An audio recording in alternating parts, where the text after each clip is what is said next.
নমস্কার, আমি প্রত্যুষা রোজলিন চলে এসেছি আরেকটা নতুন ব্লগ নিয়ে।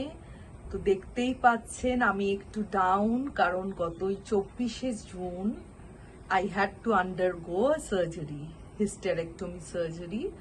তো তারপরে I was hospitalized for 5 days। তো এতদিনে আমার কিন্তু রিকভার করে যাওয়া উচিত ছিল, যেটা কিনা আনফর্চুনেটলি হয়নি। কিছু কমপ্লিকেশনস দেখা দিয়েছে, তাই জন্য আমি অলমোস্ট লাস্ট 6-7 days তো একদম বেডরিডেন ছিলাম। আজকে আমি একটুখানি এই ভিডিওটা বানাবো বলে, কারণ এই ভিডিওটা পরে বানাতে পারবো না, যেহেতু শ্রাবণ মাস আর আমার আরাধ্য দেবতা হচ্ছে দেবের দেব মহাদেব। ওনাকে নিয়ে আমার একটা রিয়েলাইজেশন, যেটা সেইটা আপনাদের সাথে না শেয়ার করে আমি থাকতে পারছি না। তার জন্য আজকের দিনে আমি একটু বেরোলাম ব্যালকনিতে বেরিয়ে ভাবলাম যে একটু একটা ছোট্ট ভিডিও শুট করে নিই। তো কে মহাদেব, হু ইজ মহাদেব, এই বিষয়। তো যাই হোক, আবার ফিরে যাই আমার পোস্ট সার্জারি। আমি বাড়িতে আসি, তো বাড়িতে there were my domestic help and Leela to take care of me. কিন্তু বনি আসতে চাইছিল, বনিকে আমি 2 দিন পরে আসতে বলি, কারণ আমি একটু সেই সময়টা না, when I was at my lowest, আমি তখন একটু একা থাকতে চাইছিলাম। ফার্স্ট তো ভীষণ একটা ওভারওয়েলমিং এমটিনেস কাজ করছিল, কিন্তু তারপর সেটাকে কিভাবে আমি ওভারকাম করি। আমাদের লাইফের জার্নিটা তো হচ্ছে about challenges and how to overcome those and how to Triumf over those hurdles, সেটা নিয়েই হচ্ছে আমাদের লাইফটা। তো আমি 26 বছর ধরে শ্রাবণ মাসটা খুব রিলিজিয়াসলি মানি। এই মন্দির সেই মন্দির, অনেক মন্দির গেছি, কিন্তু ট্রাস্ট মি, যেই মহাদেবকে আমি এই বছর খুঁজে পেয়েছি, সেই মহাদেবকে আমি কোনো মন্দিরে খুঁজে পাইনি। কারণ সেই মহাদেব আর কোথাও নেই, সেই মহাদেব আমার মনের মধ্যে। এদিক ওদিকে খুঁজে লাভই হয়নি কোনো। মহাদেব হচ্ছে আদি যোগী।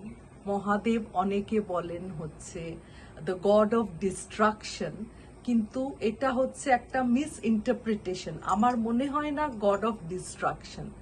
উনি গড অফ রিনিউয়াল বলতে পারেন, গড অফ ট্রান্সফরমেশন। যখনই কোনো কিছু খুব ডিটোরিয়েট করে যায়, খুব খারাপ হয়ে যায়, তখনই উনি সেটাকে শেষ করে, সেটাকে ধ্বংস করে, ধ্বংসটা আমি ইউজ করতে চাই না ওয়ার্ডটা, তো উনি আবার নতুন করে কিভাবে সুন্দর করে একটা জিনিস শুরু করা যায়, তার গড। আর ওনার হচ্ছে এমন একটা ঠাকুর উনি, যিনি ভূত, ভবিষ্যৎ, বর্তমান সব দেখতে পারেন। উনি বিয়ন্ড ম্যাটেরিয়ালিস্টিক অর্ডিনারি ওয়ার্ল্ডকে দেখতে পারেন। আর সেটা কিভাবে দেখতে পারেন, ওনার যে থার্ড আই আছে তার সূত্রে উনি কিন্তু বলে যে উনি সব থেকে স্পিরিচুয়ালি অ্যাওয়্যার একজন ভগবান। উনি ভগবানও না, উনি আদি যোগী। উনি সব সময় মেডিটেট করছেন, উনি বেশিরভাগ সময় কিন্তু মৌন থাকছেন। ওনার যে ফলোয়ারদের উনি কিন্তু বুঝিয়ে দিচ্ছেন কি করে ওনাকে পাওয়া যায়, মেডিটেট করে পাওয়া যায়, সাইলেন্স মেনটেন করে পাওয়া যায়। আর কোথায় পাবেন ওনাকে? আপনাদের ভেতরে, আপনাদের ইনার সোলে, আপনাদের স্ট্রেংথে। আপনারা নিজেদেরকে নিজেরা বলতে থাকবেন যে আমার মধ্যেই মহাদেব আছেন, আমি সাইলেন্ট, আমি অ্যাওয়্যার, আমি পিসফুল, আর আমার অন্য কারোর জাজমেন্টে কিছু আসে যায় না। আমি স্ট্রং, আমি সব কিছু নিজেই সলভ করতে পারি। আমার যা যা লাইফ চ্যালেঞ্জেস আসবে আমার কাউকে লাগবে না, মহাদেব আমার সাথে আছে। মহাদেবের সাহায্যে আমি সব কিছু একা ফেস করতে পারি। আর মহাদেব তাণ্ডব করেন, আমাদের অনেক কিছু ভুল আছে। মহাদেব কখন তাণ্ডব করেন?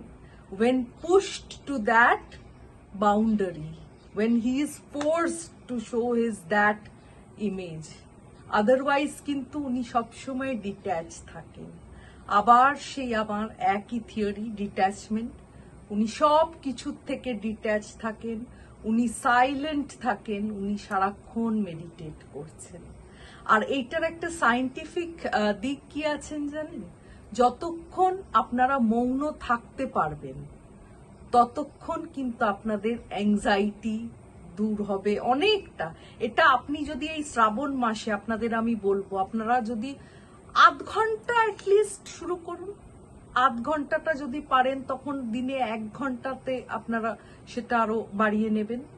এইটা থেকে দেখুন আপনার জীবনে যদি পিস না আসে, যদি অ্যাংজাইটি ফ্রি জীবন না হয়, তাহলে আপনাকে আমাকে জানাবেন, হতে বাধ্য।